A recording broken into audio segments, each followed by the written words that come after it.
जय राधा माधव राधा माधव राधे। जय राधा माधव राधा माधव राधे। जय देव प्राणधन हे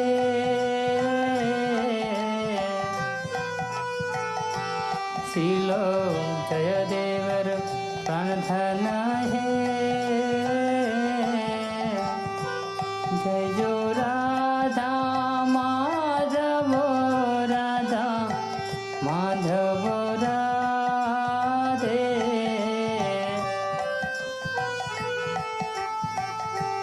जय राधा मदन गोपाल राधा मदन गोपाल राधे।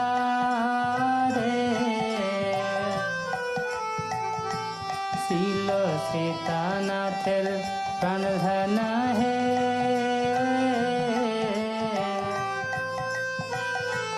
शील सीतानाथर प्राणधन हे।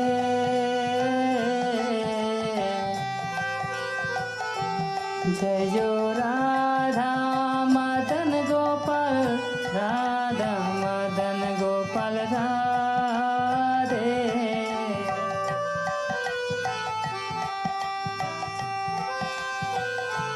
जय राधा गोविंद राधा गोविंद राधे।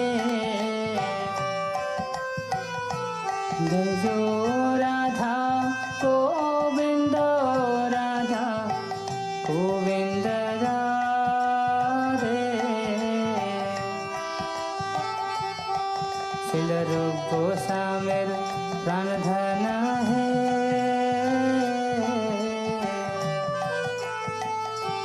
शील रूप गोस्वामीर प्राणधन हे। जय राधा गोविंद राधा गोविंद राधे।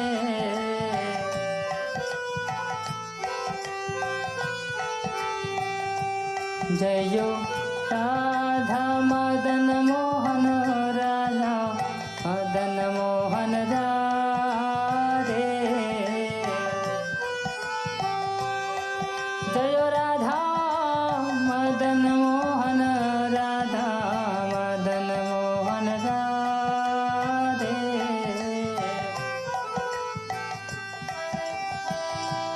शीलो सनातनेर प्राणधन हे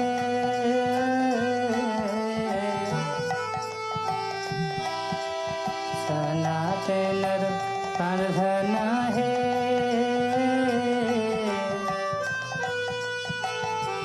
जय राधा मदन मोहन राधा मदन मोहन राधे।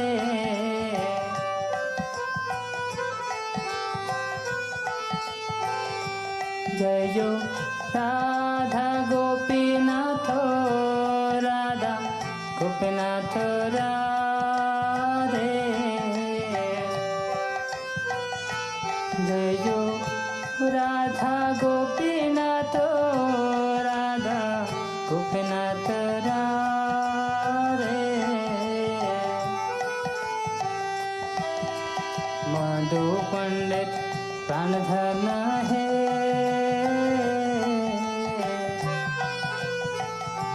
शील मधु पंडित प्राणधन हे।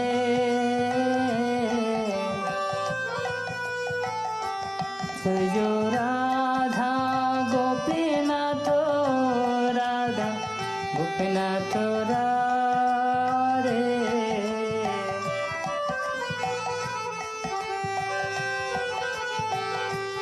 जय राधा दामोदर राधा दामोदर राधे। जय राधा दामोदर राधा दामोदर राधे। शीलो जी गोस्वामीर प्राण धन है।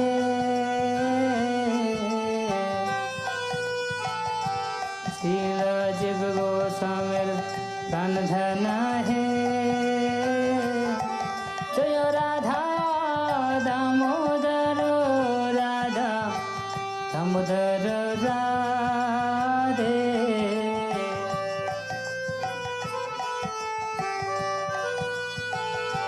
जय जो राधा रमन राधा रमन राधे। जय राधा रमन राधा रमन राधे।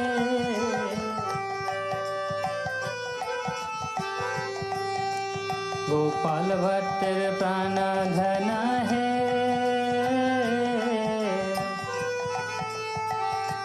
शीला गोपाल भट्टर प्राण धन है। जय राधा रमन राधा रमन राधे।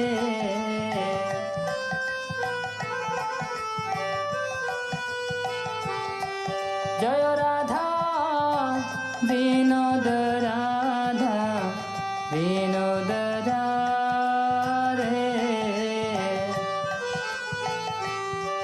जय राधा विनोद राधा विनोद राधे।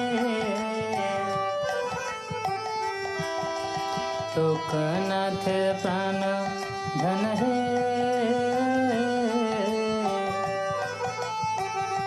शीलो लोकनाथर प्राण धन है।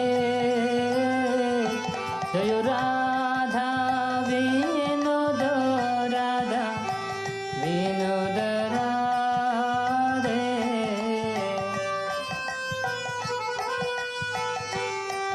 जय राधा गोकुलानंद राधा गोकुलानंद राधे। जय राधा गोकुलानंद राधा गोकुलानंद राधे। शील विश्वनाथर प्राण धन है।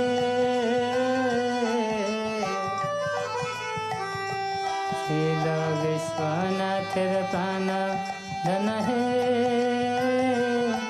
जय राधा गोकुलानंद राधा गोकुलानंद राधे।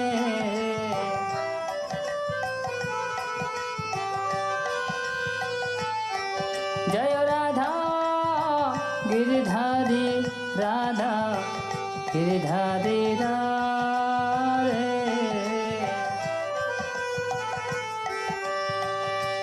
जय राधा गिरधारी राधा गिरधारी राधे। दास गोस्वामीर प्राण धन है।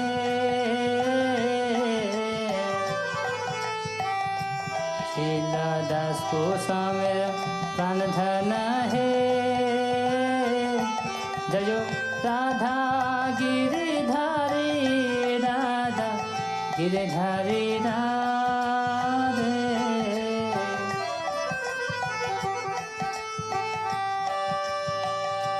जय राधा श्याम सुंदर राधा श्याम सुंदर राधे।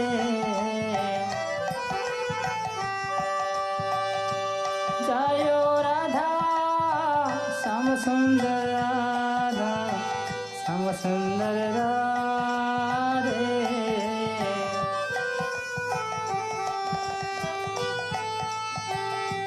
शील श्यामानंद प्राण धन है।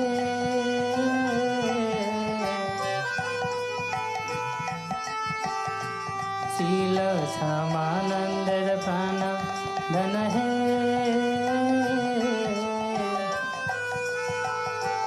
जय राधा श्याम सुंदर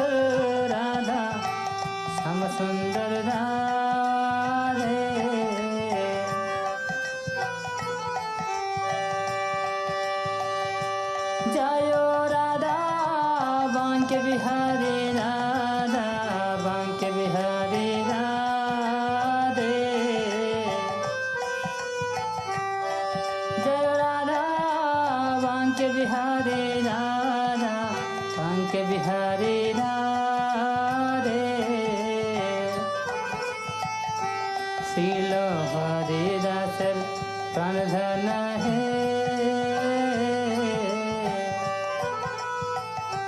शील हरिदासर प्राण धन है जय राधा बांके बिहारी राधा बांके बिहारी राधे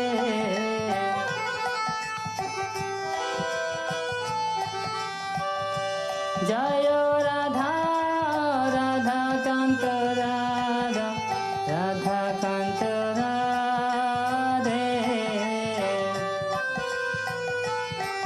जय राधा राधा कांत राधा राधा कांत राधे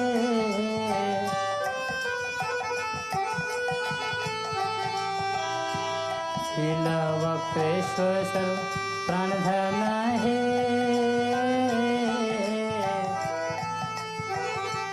शील वक्रेश्वर प्राण धन है जय राधा राधा कांत राधा राधा कांत राधे जय गंधर्विका गिरिधारी गंधर्विका गिरिधारी राधे जय गंधर्विका गिरिधारी गंधर्विका गिरिधारी राधे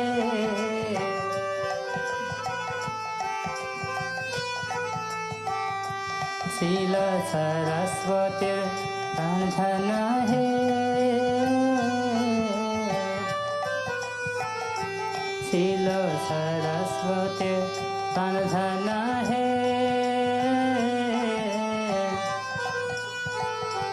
जयो गंधर्विका गिरिधारी गंधर्विका गिरिधारी राधे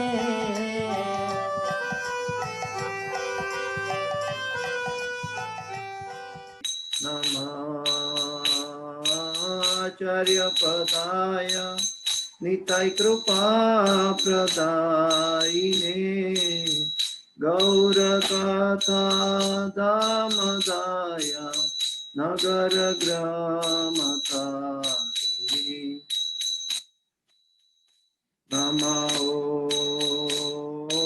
विष्णुपदाय कृष्णप्रेष्ठाय भूतले श्रीमदे भक्ति वेदांत स्वामिन्निति नामिने नमस्ते सरस्वती देवे गौरवाणी प्रचारिणे निर्विशेष शून्यवादी पाश्चात्य देशतारिणी जय श्री कृष्ण चैतन्य प्रभु नित्यानंदा श्री अद्वैत गदाधर शिवासादि गौर भक्त वृंदा जय श्री कृष्ण चैतन्य प्रभु नित्यानंदा श्री अद्वैत गदाधर शिवासादि गौर भक्त वृंदा जय श्री कृष्ण चैतन्य प्रभु नित्यानंदा श्री अद्वैत गदाधर शिवासादि गौर भक्त वृंदा हरे कृष्ण कृष्ण कृष्ण हरे हरे हरे राम राम राम हरे हरे, हरे कृष्णा कृष्णा कृष्णा हरे हरे, हरे राम राम राम हरे हरे, हरे कृष्णा कृष्णा कृष्णा हरे हरे, हरे राम राम राम हरे हरे, हरे कृष्णा कृष्णा कृष्णा हरे हरे, हरे राम राम राम हरे हरे, हरे कृष्णा कृष्णा कृष्णा हरे हरे, हरे राम राम राम हरे हरे, हरे कृष्णा कृष्णा कृष्णा हरे हरे, हरे राम राम राम हरे हरे, हरे कृष्णा कृष्णा कृष्णा हरे हरे, हरे राम राम राम हरे हरे, हरे कृष्णा कृष्णा कृष्णा हरे हरे, हरे राम राम राम हरे हरे, हरे कृष्णा कृष्णा कृष्णा हरे हरे, हरे राम राम राम हरे हरे, हरे कृष्णा कृष्णा कृष्णा हरे हरे, हरे राम राम राम हरे, हरे कृष्णा कृष्णा कृष्णा हरे हरे, हरे राम राम राम हरे, हरे कृष्णा कृष्णा कृष्णा हरे हरे, हरे राम राम राम हरे। ॐ अज्ञानातिमिरान्धस्य ज्ञानाञ्जनशलाकया चक्षुरुन्मिलितं येन तस्मै श्रीगुरुवे नमः। श्रीचैतन्यमनोभीष्टं स्थापितं येन भूतले स्वयं रूप गदा मह्यं ददाति स्वपदान्तिकं। वन्देऽहं श्रीगुरु श्रीयुतापदकमलं श्रीगुरु वैष्णवांश्च श्रीरूपं साग्रजातं सगणा रघुनाथान्वितं तं सजीवं साद्वैतं सावधूतं परिजनसहितं कृष्ण चैतन्यदेवं श्रीराधा कृष्णपादां सगणा ललिता श्रीविशाखान्वितां च। हे कृष्ण करुणा सिंधु दीनबंधो जगत्पते गोपेश गोपिका कांत राधा कांत नमोस्तुते। तप्त कांचन गौरांगी राधे वृंदावनेश्वरी वृषभानुसुते देवी प्रणमामि हरिप्रिये। पंचाकल्पतरुभ्यश्च कृपा सिन्धुभ्य एव च पतितानां पावनेभ्यो वैष्णवेभ्यो नमो नमः। श्री कृष्ण चैतन्य प्रभु नित्यानंद श्री अद्वैत गदाधर श्रीवासादि गौर भक्त वृंद। हरे कृष्णा कृष्णा कृष्णा हरे हरे, हरे राम राम राम हरे हरे।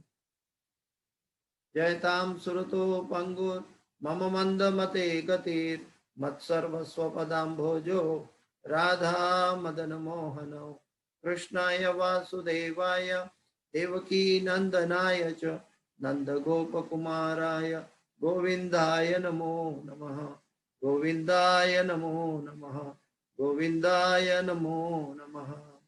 पंचतत्वाकं कृष्ण भक्त रूप स्वरूपकं भक्तावतार भक्ताख्यम नमामि भक्त शक्तिकम। हरे कृष्ण। तो आज श्रीमद् भागवत के पहले स्कंद के तीसरे अध्याय में 6 से 28 श्लोक तक, 6 से 27 तक सिर्फ अनुवाद पढ़ेंगे और 28वें श्लोक पे चर्चा करेंगे। 6 से 28 श्लोक जो है वो भगवान के अलग अलग अवतारों के बारे में चर्चा हुई है, जो वेद व्यास जी के मुख से हम सुनेंगे। और वो बात सुत गोस्वामी समझा रहे हैं शौनक ऋषि गण को। तो सुत गोस्वामी के मुख से हमारे पास पहुंचेगी, जो हमें प्रभुपाद जी के द्वारा मिल रही है। तो हम 6 से 28 देखेंगे। ओम नमो भगवते वासुदेवाय, ओम नमो भगवते वासुदेवाय, ओम नमो भगवते वासुदेवाय। नारायणं नमस्कृत्यं नरं चैव नरोत्तमं देवीं सरस्वतीं व्यासं ततो जयं मुदीरयेत्। नष्टप्रायेषु अभद्रेषु नित्यं भागवत सेवया भगवते उत्तम श्लोके भक्तिर्भवति नैष्ठिकी। हरे कृष्ण। तो श्रीमद् भागवत पहला स्कंद 3रा अध्याय। सूत गोस्वामी शौनक ऋषिगण को जवाब दे रहे भगवान के अवतार के बारे में। पहले हमने देखा था कि शौनक ऋषिगण का प्रश्न था कि भगवान ने अवतार लेके क्या किया, तो शुरुआत कैसे की। तो वो भगवान ने जो क्रिएशन कैसे किया उसके बारे में सुत गोस्वामी ने समझाया। भगवान के 3 पुरुष अवतार, 3 विष्णु, महाविष्णु, गर्भदक्षाय विष्णु और क्षीरोदक्षाय विष्णु के बारे में बताया, महत्त्व के बारे में बताया, और वासुदेव ही सर्वस्व है ये भी बताया। ये सब बताते बताते आगे चलते हैं तो भगवान के अवतारों के बारे में बताने जा रहे हैं। श्रीमद् भागवत कहते हैं कि समुद्र में जितनी लहरें हैं उतने भगवान के अवतार हैं। जैसे समुद्र की लहरें कभी खामोश नहीं होती, वैसे भगवान के जो अवतार निरंतर बने रहते हैं और आया करते हैं।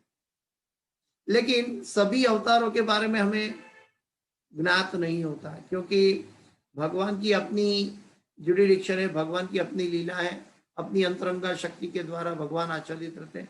लेकिन जब जब जैसे जैसे जिस जीव को और जहां जहां जैसी आवश्यकता की जरूरत हुई, भगवान अपनी स्व इच्छा से अंतरंग माया से अवतार लेते हैं। अवतार का मतलब है जो ऊपर से उतर के अवतरित होते हैं, नीचे उतर के आते हैं, वो जो अपनी स्व इच्छा से उतर के आते हैं। हम सब अपने कर्मणा दैव नेत्रेण, हम कर्म के द्वारा जबरदस्ती माता की वोम में डाले जाते हैं, लेकिन भगवान अपनी स्व इच्छा से आते हैं। तो आइए 6ठे श्लोक से हम आगे पढ़ेंगे। सैव प्रथमं देव कौमारं स्वर्गमाश्रिता चचार दुश्चरं ब्रह्मचर्यम् अखंडितम्। सैव प्रथमं देव कौमारः स्वर्गमाश्रिता चचार दुश्चरं ब्रह्मचर्यम् अखंडितम्। स एव प्रथमं देव कौमारं स्वर्गमाश्रितं चचार दुश्चरं ब्रह्मचर्यम् अखंडितम्। तो अनुवाद पे जाते। अनुवाद और तात्पर्य वैसी भक्ति वेदांत स्वामी श्रील प्रभुपाद महाराज की जय। प्रथम अवतार के बारे में बता रहे हैं। सृष्टि के प्रारंभ में सर्वप्रथम ब्रह्मा के 4 अविवाहित पुत्र कुमारगण थे, जिन्होंने ब्रह्मचर्य व्रत का पालन करते हुए परम सत्य के साक्षात्कार हेतु कठोर तपस्या की। तो प्रथम अवतार ये 4 ब्रह्मा जी के 4 सनकादि पुत्र के बारे में बताया कि प्रथम अवतार कैसे हुआ, कि ब्रह्मा जी के द्वारा विसर्ग लीला हुई।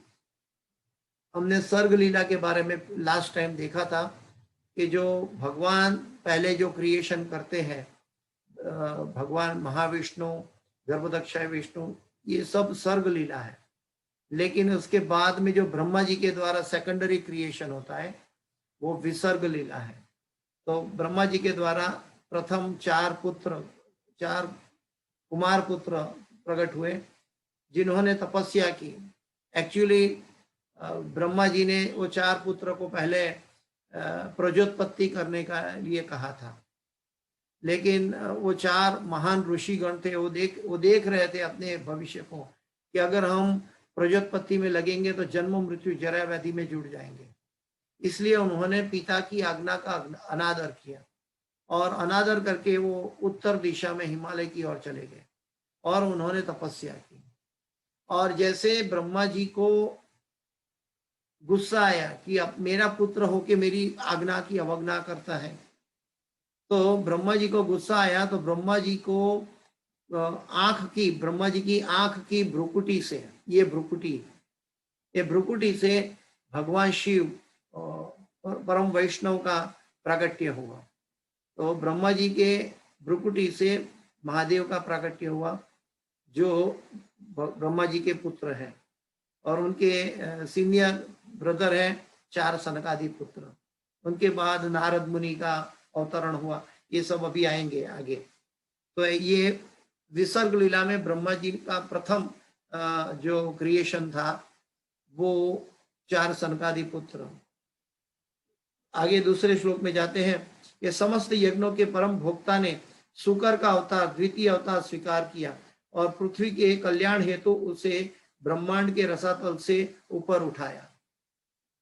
जैसे कि हम जानते हैं कि ये सभी अवतारों के बीच में काफी समय का अंतर है और काफी परिस्थिति अलग अलग है।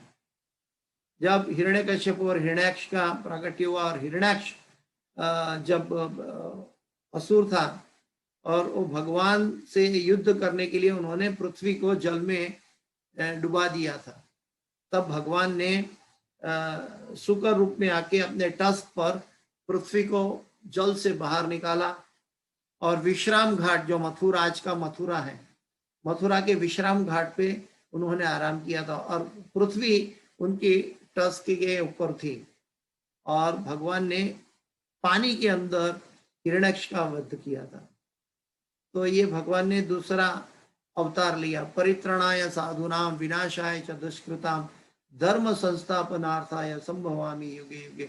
भगवान जीवों की कल्याण के लिए, भक्तों पर कृपा बरसाने के लिए और दुष्टों का विनाश के लिए हर युग में प्रकट होते हैं। तो भगवान ने शुकर का अवतार धारण किया और पृथ्वी के कल्याण हेतु उसे ब्रह्मांड के रसातल क्षेत्र से ऊपर उठाया। अभी एक प्रश्न यहाँ ये उठता है कि जब भगवान ने ये शुकर रूप में पृथ्वी अपने टस्क पे रखी थी, तो वो विश्राम घाट मथुरा भी तो पृथ्वी के अंदर होना चाहिए, तो भगवान ने विश्राम घाट पे कैसे विश्राम किया? तो ये प्रमाण है शास्त्र से कि ये जो मथुरा व्रजभूमि है ये भौतिक जगत का अंश नहीं है। पूरा भौतिक जगत भगवान शुकर देव के टस्क पे पूरी पृथ्वी थी, लेकिन फिर भी वो पृथ्वी, वो मथुरा की मंडल अगर जो पृथ्वी होती तो वो तो भगवान की टस्क पे होनी चाहिए, लेकिन भगवान वहां आके विश्राम किया। तो पृथ्वी अपने टस्क पे होने के बावजूद भी भगवान ने वहां विश्राम किया। इसका मतलब यह है कि भगवान स्वयं अपने धाम लेकर अवतरित होते हैं। तो भगवान ने स्वयं मथुरा धाम, जो अपने प्राकट्य स्थली है, व्रज धाम है, ये दिव्य धाम की पहले से शाश्वत है और वहां मौजूद था, वो धाम में आकर विश्राम किया। आगे तृतीय अवतार में ऋषियों के स्वर्ग में भगवान ने देवर्षि नारद के रूप में, जो देवताओं में महर्षि है, तीसरा शक्ति आवेश अवतार धारण किया। जैसे कि भक्ति रसामृत सिंधु में हम देखते हैं कि भगवान के स्वांश, विभिन्नांश और अलग अलग अवतार, मनवंतर अवतार है, लीला अवतार है, आवेश अवतार है, ऐसे अलग अलग अवतार, शक्ति आवेश अवतार है। ये सब अलग अलग अवतार, वो अलग एक स्टडी है, भक्ति रसामृत सिंधु में बताया है। तो इसके अंदर देवर्षि नारद ने शक्ति आवेश अवतार के रूप में तीसरा अवतार हुआ। तो नारद मुनि स्वयं भगवान के अवतार है। हालांकि नारद मुनि पूर्व काल में एक दासी पुत्र थे, ऐसा हमें दिखाई देते हैं। तो एक जीव है, लेकिन फिर भी भगवान ने स्वयं अपना आधिपत्य देके भगवान अपनी इच्छा शक्ति के द्वारा कुछ भी कर सकते हैं। वैसे जीव कभी भगवान नहीं बनते, लेकिन नारद मुनि का अवतार भगवान ने स्वयं नारद मुनि के अवतार में भक्त रूपे अवतार लिया। तो देवर्षि नारद के रूप में जो देवताओं में महर्षि है, ये शक्ति आवेश अवतार है। शक्ति आवेश अवतार यानी कि नारद मुनि के अंदर भगवान की शक्ति लेकर अवतरित हुए। उन्होंने उन वेदों का भाष्य संकलित किया जिनमें भक्ति मिलती है और जो निष्काम कर्म की प्रेरणा प्रदान करते हैं। जहां जहां भगवान श्री नारद मुनि, लॉर्ड नारद मुनि पर कहा जाता है, तो जहां जहां भगवान नारद मुनि या नारद मुनि ने जहां जहां शास्त्रों के बारे में या भक्तों के जीवन के बारे में, भक्तों की तपस्याओं के बारे में, भगवान की भक्ति के बारे में जहां जहां नारद मुनि ने उपदेश दिया और जिन्होंने इनका पालन किया, उन सब का भगवत धाम जाना सुनिश्चित हुआ। जैसे हम जानते हैं, हर क्लास में देखते हैं कि वाल्मीकि ऋषि, ध्रुव महाराज, प्रहलाद महाराज और पांडव और हर एक भक्तों के जीवन में नारद मुनि आए, और हम सब के जीवन में भी नारदीय पंचरात्रि की विधि के अनुसार जो हम अंतरराष्ट्रीय कृष्ण भावनामृत संघ में चल रहे हैं, तो हमें नारद मुनि के द्वारा मिली हुई शुद्ध भक्ति का अभ्यास मिल रहा है गुरुवर्य के जरिए। तो हम भी नारद मुनि की भक्ति के अंदर आते हैं, अर्च विग्रह की सेवा और भगवान के भक्ति कैसे की जाए, और सभी शास्त्रों का निचोड़ क्या है, भक्ति है। तो भक्ति के बारे में जो संकलित किया वो नारद मुनि ने किया। उसके बाद चौथे अवतार में भगवान राजा धर्म की पत्नी के जुड़वा पुत्र नर नारायण बने। फिर उन्होंने इंद्रियों को वश में करने के लिए कठिन और अनुकरणीय तपस्या की। नर नारायण जो बद्रिकाश्रम में विराजमान है आज, वो अनादि काल से तपस्या कर रहे हैं। जब भगवान श्री कृष्ण उद्धव जी इस पृथ्वी से जा रहे थे, तो उद्धव जी को भगवान का विरह के बारे में बहुत चिंतित थे। तो उद्धव जी ने भगवान को प्रश्न किया कि मैं, आप चले जाएंगे प्रभु, तो मैं आपके बिना कैसे रह पाऊंगा। तो भगवान ने दो बातें बताई थी उद्धव जी को। तो उद्धव जी को बताया था कि 8 प्रकार की मूर्ति होती है, मणिमयी, मणिमयी, लेप्य, शैल्य, अलग अलग 8 प्रकार की मूर्ति बना के तुम अर्च विग्रह में अपना मन केंद्रित करके मेरी पूजा कर सकोगे और मेरा सानिध्य प्राप्त कर सकोगे। जो आज हम मंदिरों में अर्च विग्रह की स्थापना करते हैं, जो चाहे वो पत्थर की हो या कांसे की हो, अष्ट धातु की हो, मेटल की हो, या मन के विचार में उत्पन्न हुई हो, या हम कला दृष्टि से पेंटिंग के द्वारा प्रकट की हुई हो, ये सभी अर्च विग्रह में भगवान को केंद्रित करके, भगवान को एकाग्र करके हम भगवान को प्रकट कर सकते हैं, अगर हमारी भक्ति शुद्ध है। तो 8 प्रकार की मूर्ति में भगवान ने सेवा करने का और उपदेश दिया, और साथ साथ कहा कि इस 8 प्रकार की मूर्ति की सेवा करके आप मुझे प्राप्त कर पाओगे। और दूसरे उपदेश में भगवान ने उद्धव जी को बताया कि आप बद्रिकाश्रम चले जाइए, और बद्रिकाश्रम में मैं नर नारायण के ऋषि के रूप में अनादिकाल से मैं तपस्या कर रहा हूँ, और वहां आके आप मेरा सानिध्य प्राप्त करोगे। तो वहां जब बद्रिकाश्रम में हम जाते हैं, तो वहां भी उद्धव जी, नर नारायण मंदिर जो है बद्रिकाश्रम का, उसमें भी उद्धव जी का स्थान वहां पे मौजूद है। तो ये जो श्रीमद् भागवत है, ये ऐतिहासिक है और ये शाश्वत सत्य पर आधारित है।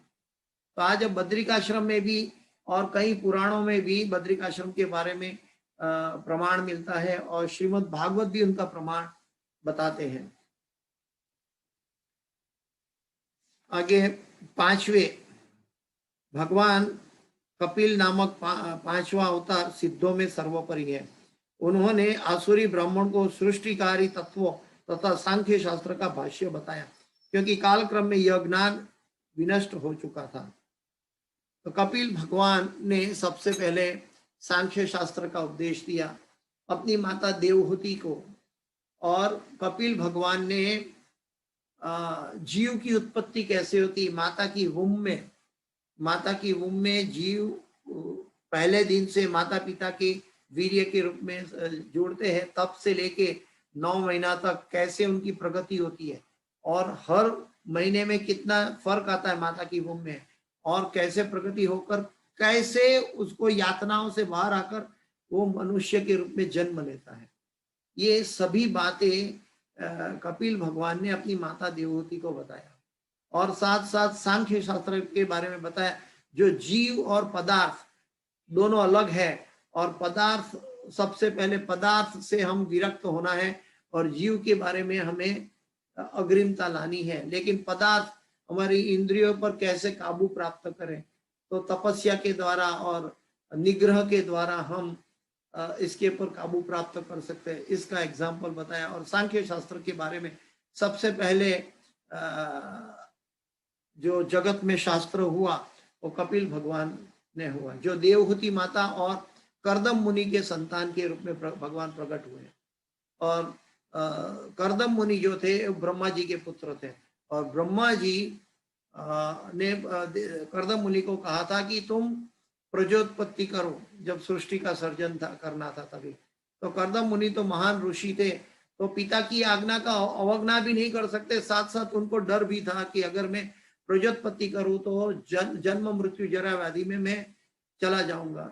तो उन्होंने कर्दम मुनि ने 1000 साल तपस्या की और भगवान को प्रकट किया। और भगवान जब प्रकट हुए तो भगवान का कैसे दिख रहे थे, कर्दम मुनि की आंखों से भगवान कैसे दिख रहे थे, इसका वर्णन भी श्रीमद् भागवत में पाया जाता है कि भगवान के कैसे सुंदर मुखारविंद था, कैसे उनका होठ थे, लिप्स कैसा था, उनके बाल कैसे थे, उनके बाजूबंद कैसे थे, उनका वक्षस्थल कैसा था, उनके चरणारविंद कैसे थे, और भगवान कैसे उनको आशीर्वाद देके उनके साथ क्या क्या वार्तालाप किया।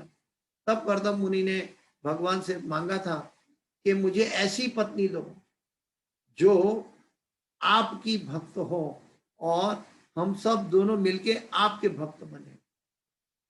तो कर्दम मुनि के ऊपर भगवान ने आशीर्वाद प्रदान किया और भगवान स्वयं कर्दम मुनि के पुत्र के रूप में यानी कि कपिल भगवान के रूप में प्रकट हुए, जिन्होंने सांख्य शास्त्र का प्रागट्य किया। तो हर एक शास्त्र जो है, सनातन धर्म के हर एक शास्त्र है, वो भगवान द्वारा निर्मित होते हैं। आगे छठे अवतार में, पुरुष के छठे अवतार में अत्रि मुनि के पुत्र थे। वे अनसुया की प्रार्थना पर उनके गर्भ से उत्पन्न हुए थे। उन्होंने अलर्क, प्रहलाद तथा अन्य यदु, हयहय आदि को अध्यात्म के विषय में उपदेश दिया। तो यहाँ पे अत्रि मुनि के संतान और अनसुया के पुत्र के रूप में भगवान ने दत्तात्रेय के रूप में, जो ब्रह्मा विष्णु महेश के एक स्वरूप के रूप में भगवान प्रकट हुए, उनके बारे में भी एक अलग लीलाएं हैं। और ब्रह्मा विष्णु महेश की तीनों की पत्नियां कैसे उनका अहंकार नष्ट हुआ और वो बालक बने, और बाद में वो भगवान ने दत्तात्रेय भगवान के रूप में तीन रूप के अंदर ब्रह्मा विष्णु महेश के रूप में अवतार लिया। आगे बताते हैं सप्तमें रूप में कि 7वें अवतार में प्रजापति रुचि तथा उनकी पत्नी आकुति के पुत्र यज्ञ थे। उन्होंने स्वयंभू मनु के बदलने पर शासन संभाला और अपने पुत्र यम जैसे देवताओं की सहायता प्राप्त की। यहाँ पे कुछ 7वें अवतारों में बताया गया है।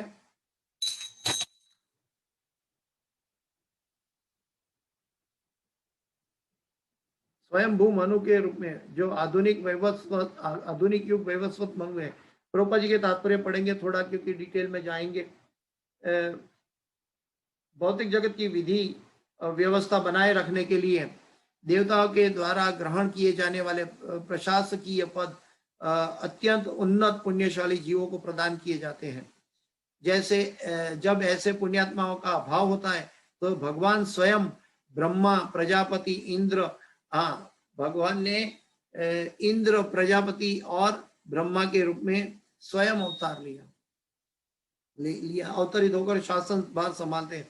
स्वयं भू मनु जो ब्रह्मा जी के पुत्र है के काल में ऐसा कोई उपयुक्त जीव नहीं था, क्योंकि ब्रह्मा हर एक मनवंतर अवतार होता है, और जब वैवस्वत स्वयंभू मनु का कार्यकाल था तो कोई भी ऐसा जीव नहीं था कि जो सृष्टि का कार्यभार संभाल सके, जो ब्रह्मा बन सके, जो इंद्र बन सके, जो प्रजापति बन सके।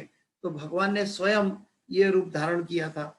भगवान स्वयं ब्रह्मा बने और प्रजापति बने और इंद्र बने। जो इंद्र लोक के राजा इंद्र का पद ग्रहण कर सके, उस समय भगवान स्वयं इंद्र बन गए। यम आदि अपने पुत्रों तथा देवताओं की सहायता से भगवान यज्ञ ने संसार का शासन संभाला। तो भगवान अपनी आत्म माया के द्वारा जब जब जीवों, जो उन्नत पुण्यशाली जीव नहीं मिल पाते, तब भगवान स्वयं वो पद धारण कर लेते हैं और सृष्टि का संचार करते हैं। तो कभी भगवान ब्रह्मा जी भी बने हैं, कभी भगवान इंद्र भी बने हैं, कभी भगवान प्रजापति भी बने हैं। तो ऐसे भगवान ने 7वां अवतार धारण किया इंद्र के रूप में। 8वें अवतार में राजा ऋषभ देव के रूप में हुआ। वे राजा नाभि तथा उनकी पत्नी मेरु देवी के पुत्र थे। इस अवतार में भगवान ने पूर्णता का मार्ग दिखलाया, जिसका अनुगमन उन लोगों द्वारा किया जाता है जिन्होंने अपनी इंद्रियों को पूर्ण रूप से संयमित कर लिया है और जो सभी वर्णाश्रमों के लोगों द्वारा वंदनीय है। तो यहाँ पे जैन धर्म के बारे में आता है कि जैन धर्म जो वो आदिनाथ भगवान को आज भजते हैं, वो आदिनाथ भगवान और कोई नहीं बल्कि ये ऋषभ देव है, जो राजा नाभि और उनकी पत्नी मेरु देवी के पुत्र के रूप में भगवान प्रकट हुए थे।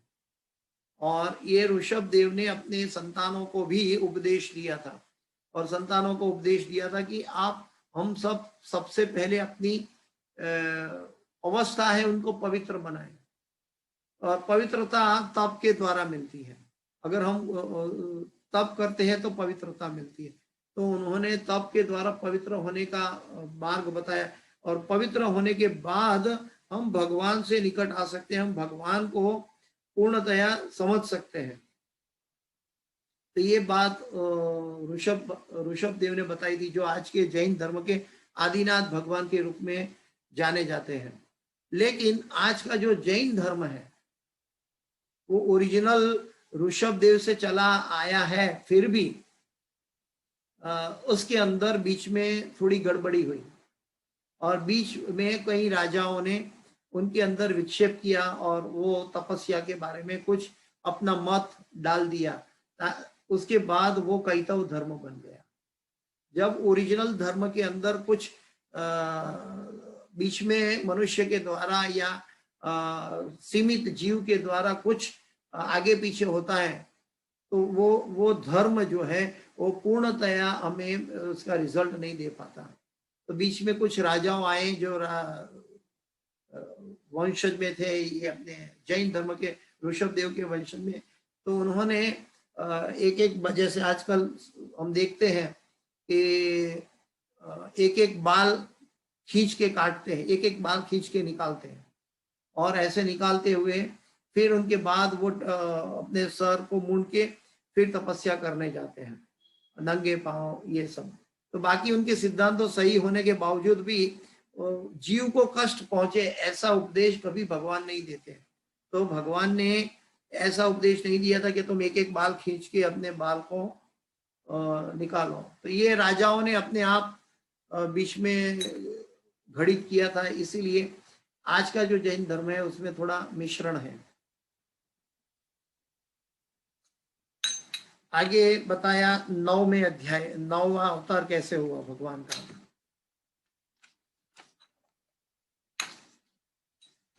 हे ब्राह्मणों मुनियों द्वारा प्रार्थना किए जाने पर भगवान ने 9वें अवतार में राजा पृथु का शरीर स्वीकार किया, जिन्होंने विविध उपजे प्राप्त करने के लिए पृथ्वी को जोता।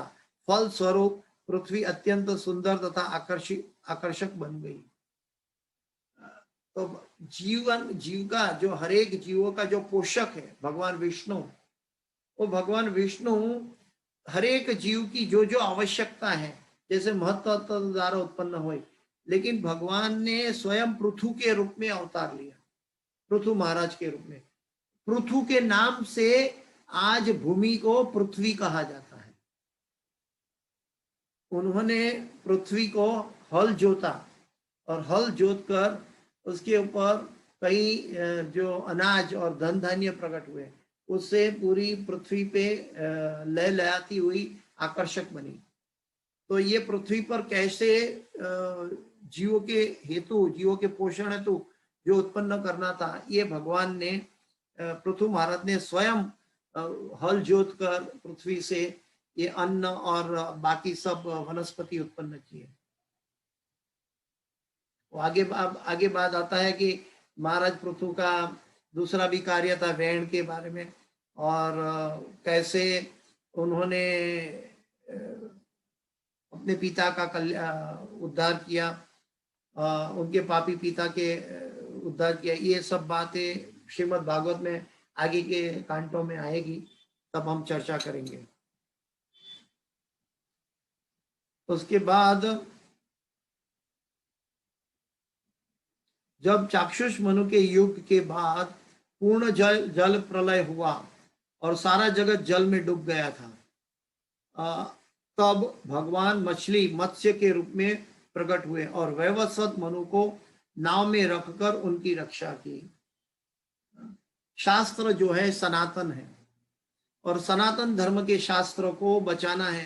तो जब ब्रह्मा जी के दिन के अंत में प्रलय आता है, ब्रह्मा जी की दिन की शुरुआत में सृष्टि का फिर से सृजन होता है, तो ऐसे एक दिन जब चाक्षुष मनु का युग था, उस समय जल प्रलय हुआ और उस समय जो सनातन धर्म यानी कि जो ओरिजिनल शास्त्र है भगवान के द्वारा उपदेश दिए गए, वो शास्त्रों की रक्षा के लिए प्रलय में डूब न जाए, इसलिए उन्होंने वहां नाव भेजी और चाक्षुष मनु के द्वारा ये सनातन धर्म के शास्त्रों का रक्षण किया और भगवान ने मत्स्य रूप में उस नौका को ये जल प्रलय से बाहर निकाला।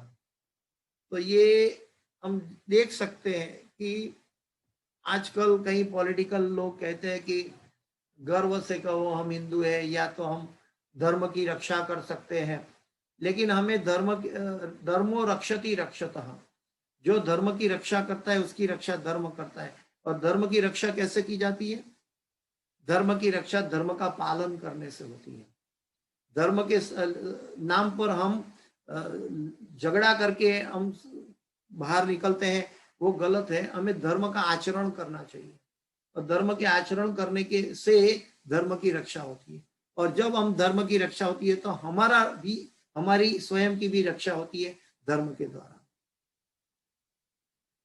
आगे भगवान का 11वां अवतार कच्छप के रूप में हुआ, जिनकी पीठ ब्रह्मांड के आस्तिकों तथा नास्तिकों के द्वारा मथानी के रूप में प्रयुक्त किए जा रहे मंदराचल पर्वत के लिए आधार बनी। ये हम अच्छी तरह जानते हैं कि देव और दैत्यों के बीच में जो समुद्र मंथन हुआ था और मंदराचल की पर्वत की बीच में क्या बोलते हैं नाभि बनाई गई थी और उसके द्वारा एक तरफ और वासुकी नाग की रस्सी बनाई थी और एक तरफ देव और एक तरफ दानव असुर लोग थे। मुंह की तरफ असुर लोग थे और पूंछ की तरफ देवतागण थे और समुद्र मंथन हुआ था। तो वो समुद्र मंथन के जो मंदराचल पर्वत को टेका, बार बार वो जो समुद्र मंथन कर रहे थे तो वो मंदराचल पर्वत बार बार समुद्र में डूब रहा था। तब भगवान ने स्वयं कछुआ बनकर अपनी पीठ पर मंदराचल पर्वत को आश्रय दिया और मंदराचल पर्वत को सपोर्ट देके फिर समुद्र का मंथन हुआ। तो इससे हमें क्या ज्ञात होता है कि इवन देवतागण भी या असुरगण जो है वो अपनी कितनी शक्तियां इकट्ठी कर लेते हैं, या तो देवतागण जो जीव है वो भी कितना भी चाहे तो भी भगवान की कृपा के बिना, भगवान की मदद के बिना अपना कार्य नहीं कर सकते। जैसे समुद्र मंथन में भी भगवान की मदद की आवश्यकता हुई तो आज के समाज के लोग कैसे कह देते हैं कि हम कर्म करते हैं, हम कर्म करेंगे, कर्म से हमारा गुजारा चलता है, कर्म ही सब सब प्रधान है। कर्म प्रधान तब है जब भगवान कर्म करवाए। जब हम कर्म करते हैं तो हम कर्म बंधन में फंसते हैं। कर्म अकर्म विकर्म को समझना चाहिए कि भगवान की मदद के बिना हम बिल्कुल आगे नहीं चल सकते। तो ये 11वें अवतार के बारे में हुआ। 12वें अवतार में भगवान ने धन्वंतरी के रूप में प्रकट हुए और 13वें अवतार में उन्होंने स्त्री के मनोहर सौंदर्य द्वारा नास्तिकों को मोहित किया और देवताओं को पीने के लिए अमृत का प्रदान किया। 12वें अवतार में धन्वंतरी भगवान प्रकट हुए जो जीवों को रोग से बचाने के लिए आयुर्वेद का प्राकट्य किया। धन्वंतरी भगवान ने जो आयुर्वेद जो है, चरक संहिता है, हम पढ़ते हैं आयुर्वेद में, तो आयुर्वेद का भी शास्त्र है, उसका जो स्थापना किसने की? धन्वंतरी भगवान ने। तो जो भी हम आयुर्वेदिक शास्त्र के अनुसार हम चलते हैं तो हम अपने रोग को मूल से मिटा सकते हैं, क्योंकि ये आयुर्वेद शास्त्र है, ये भगवान द्वारा उत्पन्न किया गया है। उसके बाद वाले अवतार में भगवान ने स्त्री रूपे मोहिनी अवतार लिया। जब समुद्र मंथन के बाद अमृत निकला तो भगवान चाहते थे कि अमृत देवता गण को मिले, क्योंकि वो भक्त थे, वो आसुरी वृत्ति नहीं करते थे। तो भगवान ने असुरों को मोहित करके देवताओं को अमृत पिलाने के लिए मोहिनी रूप में अवतार लिया। तो ये भगवान के 13वां अवतार था। 14वां अवतार में भगवान ऋषि के रूप में प्रकट हुए और अपने नाखूनों के नास्तिक हिरण्यकश्यपु के बलिष्ठ शरीर को उसी प्रकार चीर डाला जिस प्रकार बढ़ई लुट्टे को चीर देता है। ये हम अच्छी तरह जानते हैं। हम नरसिंह प्रेयर हर रोज मंदिर में करते हैं। नमस्ते नरसिम्हाय प्रहलाद लाददाई हिरण्यकश्यपु वक्षः सीलटंका नखालय। हम नरसिंह भगवान भक्त की भक्ति की रक्षा की। अगर प्रहलाद महाराज ने कह दिया कि एक खंबे में भगवान है और हिरण्यकश्यपु ने इसके ऊपर प्रहार किया, और प्रहार करने के बाद अगर अंदर से भगवान प्रकट नहीं होते तो भक्त की भक्ति की रक्षा नहीं हो पाती और भक्त का विश्वास टूट जाता। क्यों? और वो हिरण्यकश्यपु बोलते कि तुम्हारा विष्णु कहाँ है? वो प्रहलाद महाराज को चैलेंज कर रहे थे। तो प्रहलाद महाराज को विश्वास था कि भगवान ये खंबे में भी मौजूद है। तो भगवान ने स्थापित किया कि भगवान कण कण में है और भक्त के लिए अरे माँ बाप की भी आवश्यकता नहीं रखता है और भक्त के लिए सेवा में तत्पर हो जाते हैं। ये भगवान ऋषि भगवान ने भक्त के हृदय में एक क्या बोलते हैं निष्ठा प्रदान की कि जो भगवान पर आश्रित है उनके लिए भगवान माँ बाप की भी वेट नहीं करता कि मैं माँ बाप के संग में जाके प्रकट होगा। नहीं, जैसे भक्त के मुंह से जवाब निकला वैसे भगवान प्रकट हो गए। तो ये भक्त की भक्ति की रक्षा की, भक्त की भक्ति का विश्वास जो था उसकी रक्षा की। तो ये नृसिंह भगवान है कि इसीलिए हम हमारी भक्ति की रक्षा के लिए नृसिंह प्रेयर करते हैं। आगे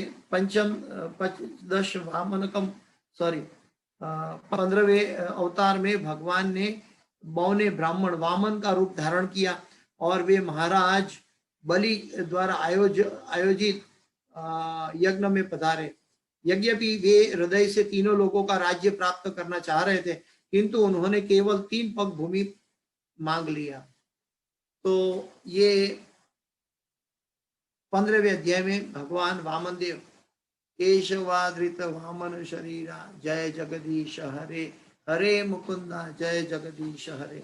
हम जानते हैं शुक्राचार्य महाराज और जो असुर गुरु थे और बलि महाराज जो थे वो उनका शिष्य थे।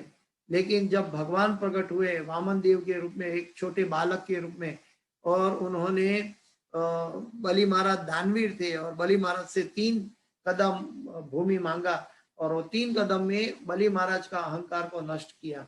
पहले में उन्होंने पृथ्वी ले ली, दूसरे में पूरे ऊर्ध्वलोक ले लिया, और तीसरा जगह कहाँ है, तो उन्होंने अपना मस्तिष्क पे भगवान को तीसरा कदम रखने को कहा।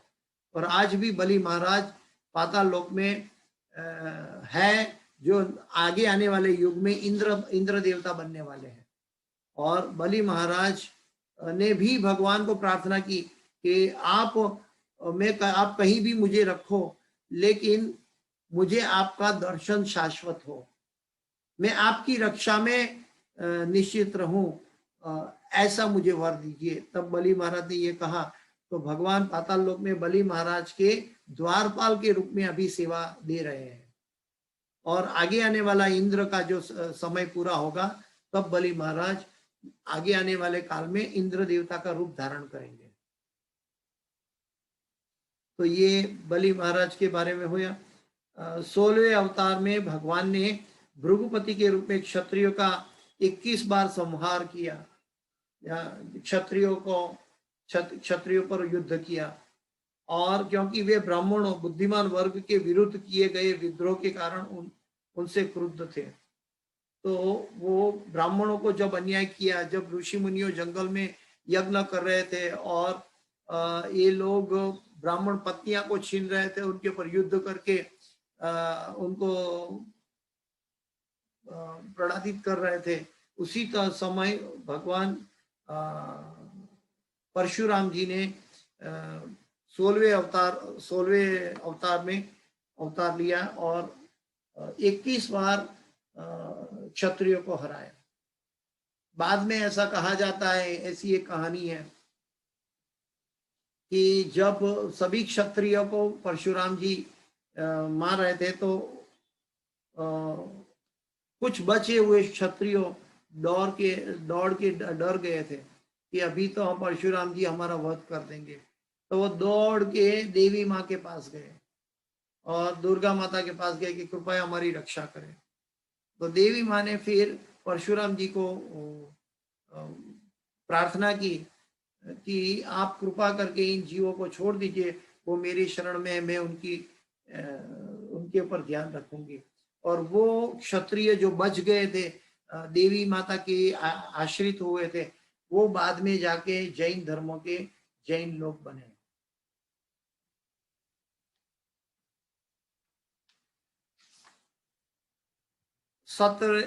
तत्पश्चात 17वें अवतार में भगवान पराशर मुनि के माध्यम से सत्यवती के गर्भ से श्री व्यासदेव के रूप में प्रकट हुए। देखें, तो भगवान व्यासदेव के द्वारा श्रीमद् भागवत रचा गया है। ये मोस्ट ऑथेंटिक प्रमाण है कि जो 4 वेद है, 108 उपनिषद है, 18 पुराण है, कई संहिता है, और ये सब के ऊपर ग्रंथराज श्रीमद् भागवत है। ये सभी व्यासदेव जी के द्वारा निर्मित है।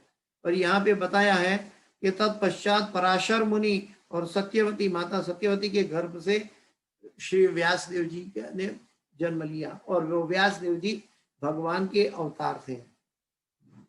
इसीलिए श्रीमद् भागवत स्वयं भगवान के अवतार है, और उनके जैसे भगवान और भगवान के नाम भिन्न है, वैसे व्यासदेव जी और व्यासदेव जी का दिखाई गई मार्गदर्शिका जो श्रीमद् भागवत के रूप में हमें मिलती है, वो ओरिजिनल धर्म के लिए हमें शुद्ध प्रमाण है। उन्होंने यह देखकर कि जन साहित्य अल्पज्ञ है, एकमेव वेदों को अनेक शास्त्रों प्रशाखाओं में विभक्त कर दिया। और व्यासदेव जी ने क्या किया, सबसे पहले के पहले एक वेद था, और एक वेद को उन्होंने यह देखकर कि जन सामान्य अल्पज्ञ है, कि उनकी ज्यादा बुद्धि नहीं है, वो डूब जाएंगे, वो समझ नहीं पाएंगे कि भगवान का वेदों के विषयों में अलग अलग बातें बताइए, तो कभी अलग अलग सब्जेक्ट पे बात बताइए एक ही वेद के अंदर। तो एक वेद को 4 वेद में विभाजित किया था, तो वो भी वेद व्यासी ने किया था। और वो वेद व्यासी को जब 4 वेदों का विभाजन करके फिर पुराण उपनिषदों बताने के बाद भी मन की संतुष्टि नहीं हुई, तब श्रीमद् भागवत की रचना की। तो वेद व्यासी के द्वारा जो श्रीमद् भागवत बताया है, वो एक राइपन फ्रूट है, एक पका हुआ फल है। जिनके द्वारा हमें शुद्ध भक्ति मिल सकती है। 18वें अवतार में भगवान राजा राम के रूप में प्रकट हुए। उन्होंने देवताओं के लिए मन भावन कार्य करने के उद्देश्य से हिंद महासागर को वश में करते हुए समुद्र पार के निवासी नास्तिक राजा रावण का वध करके अपनी अति मानवीय शक्ति का प्रदर्शन किया। तो भगवान स्वांश अवतार विभिन्न अवतार में अलग अलग रूप में अवतार लेते हैं। भगवान यहाँ मर्यादा पुरुषोत्तम के रूप में अवतार लिया, और यहाँ भी रावण जो कि जय और विजय थे, और जय विजय को 3 अवतार धारण करना पड़ा था, उसमें से एक अवतार ये था। तो 3 अवतार के समय अपने भक्तों की रक्षा के लिए, इवन रावण की भी ये लीला है जो भगवान राम ने जो प्रकट किया है, ये भी एक लीला है। कभी सीता का अपहरण हुआ ही नहीं है। सीता माता कभी भगवान से अलग हो नहीं सकती, लेकिन जो छाया सीता है वो छाया सीता को लेकर रावण चला गया था, और भगवान ने वानरों के द्वारा सहाय लेकर ये कार्य किया। ये वानर भी पूर्व जन्म में भी भगवान के भक्त थे, भगवान की लीलाओं में जुड़े हुए थे, और कुछ लोग दंडकारण्य ऋषि के मुनि थे, कुछ भगवान राम को सहाय देने के लिए उनके सखागण थे के रूप में वानरों ने ये क्या बोलते हैं सहाय की थी भगवान को। हिंद महासागर जैसे हम जानते हैं कि श्रीलंका के ऊपर भगवान ने राम सेतु बनाया, और राम सेतु के द्वारा श्रीलंका में जाके रावण से युद्ध किया। ये सब लीला हम अच्छी तरह जानते हैं। 19वें तथा 20वें अवतारों में भगवान वृष्णि वंश के यदुकुल में भगवान बलराम तथा कृष्ण के रूप में अवतरित हुए, और इस तरह उन्होंने संसार के भार को दूर किया। ये भी हम जानते हैं कि कैसे रोहिणी माता के गर्भ से और देवकी माता के गर्भ से भगवान बलराम जी और कृष्ण प्रकट हुए, और कैसे संकर्षण हुआ और भगवान यशोदा मैया के पास पहुंचे, और कैसे भगवान ने कृष्ण बलराम के रूप में लीला की। ये तो हम अच्छी तरह जानते हैं, और अच्छी तरह हम कृष्ण बलराम को भजते हैं। हमारा महामंत्र भी इस महामंत्र पर भगवान के नाम के ऊपर आधारित है। हरे कृष्ण कृष्ण कृष्ण हरे हरे, हरे राम राम राम हरे हरे। तो जब हम राम बोलते हैं तो वो बलराम जी के लिए बोलते हैं। आगे चलते हैं। तब भगवान कलयुग के प्रारंभ में गया प्रांत में अंजना के पुत्र बुद्ध के रूप में उन लोगों को मोहित करने के लिए प्रकट होंगे जो श्रद्धालु आस्तिकों को से ईर्ष्या करते हैं। तो बुद्ध भगवान भी कभी कभी ऐसा लगता है कि धर्म की स्थापना के लिए प्रकट होते हैं, लेकिन भगवान कहते हैं कि नाहम प्रकाश सर्वस्य योग माया समावृता मूढ़ोयम ना भी जानाति लोको माम अजम अव्ययम। तो जब धर्म के नाम पे हिंसा बढ़ चुकी थी, तो वो हिंसा को रोकने के लिए भगवान ने कहा कि अहिंसा परमो धर्म, और भगवान ने बुद्ध रूप में अवतार लिया और समाज को एक राह दिया कि ऐसे प्राणियों की जीव सृष्टि की हिंसा नहीं की जानी चाहिए। और यहाँ पे बताया कि जो श्रद्धालु आस्तिकों से ईर्ष्या करते हैं। तो मैंने अपने सीनियर डिवोटी के पास सुना है कि आज का जो बौद्ध धर्म है और आज का जो जैन धर्म है वो भले योग्य दिखाई देता है, लेकिन वो नास्तिकता की ओर ले जाता है। अगर हम गहरे पानी में जाएंगे जैन धर्म या बौद्ध धर्म के अंदर, तो मैंने सुना है अपने सीनियर प्रभुपाद जी के शिष्यगण के द्वारा ये नास्तिकता की ओर ले जाएंगे, क्योंकि ओरिजिनल भगवान ने अपना जो रहस्य आच्छादित किया था ये अवतार में।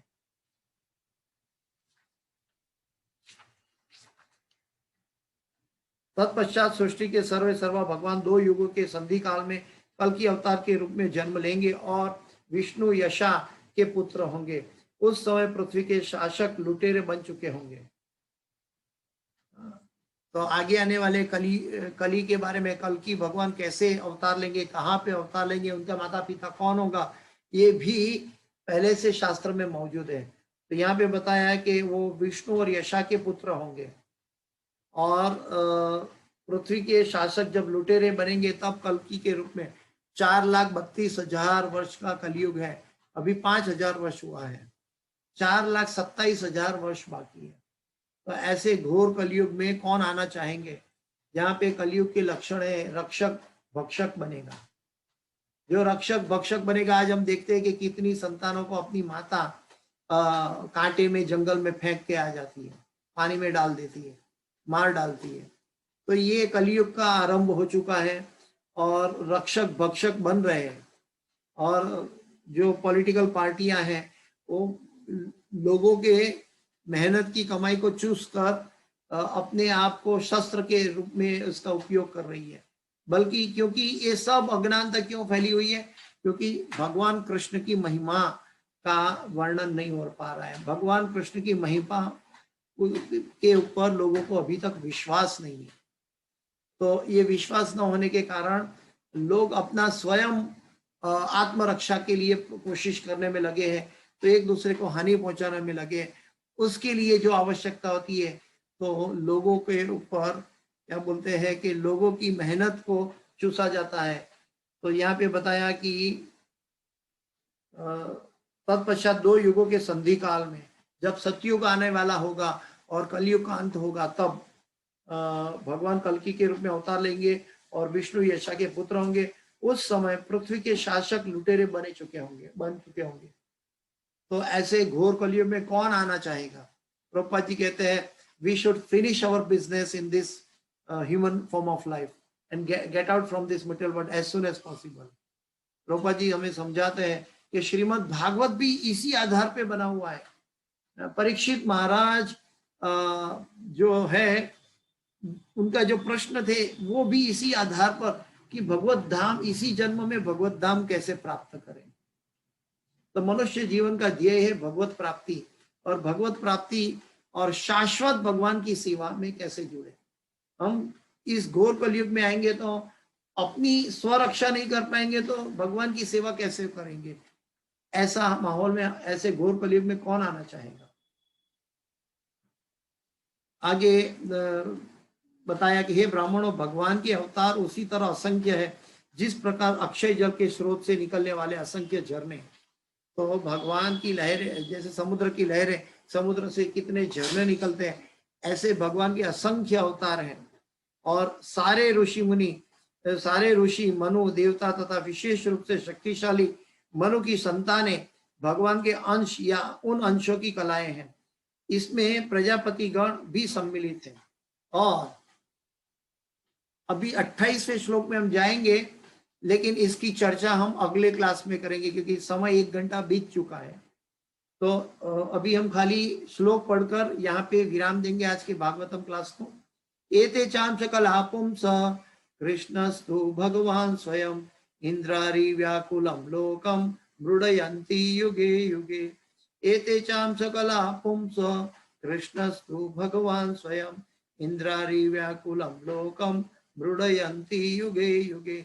एते चाम सकला पुंस कृष्णस्तु भगवान स्वयं इंद्रारी व्याकुलम लोकम मृडयन्ति युगे युगे। अनुवाद, उपयुक्त सारे अवतार या तो भगवान के पूर्ण अंश या पूर्णांश के अंश कलाएं हैं, लेकिन श्री कृष्ण तो आदि पूर्ण पुरुषोत्तम भगवान है। वे सब विभिन्न लोगों में नास्तिकों द्वारा उपद्रव किए जाने पर प्रकट होते हैं। भगवान आस्तिकों की रक्षा करने के लिए अवतरित होते हैं। तो ये इसके बारे में हम तात्पर्य के साथ अगले क्लास में चर्चा करेंगे। इनका तात्पर्य भी काफी लंबा है, प्रभुपाद जी ने काफी मेहनत की है, और ये जानना भी जरूरी है कि कैसे भगवान श्री कृष्ण न सिर्फ अवतार है बल्कि अवतारी भी है।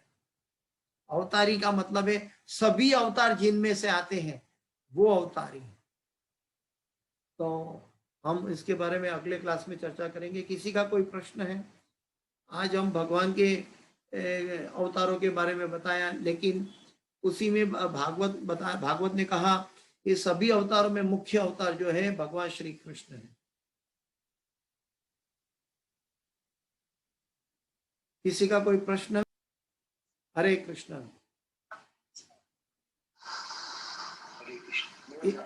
हाँ, हरे कृष्ण, धन्यवाद, प्रणाम। इस क्लास की कोई भी सुकृति है तो मैं मेरे गुरु महाराज जी सोली ने जय पताका स्वामी आचार्यपाद गुरु महाराज को कहता हूँ। इस क्लास की कोई भी त्रुटि है, क्षति है तो मेरी अपनी कृपा है, मुझे क्षमा करें। वाञ्छाकल्पतरुभ्यश्च कृपा सिन्धुभ्येव च पतितानां पावनेभ्यो वैष्णवेभ्यो नमो नमः।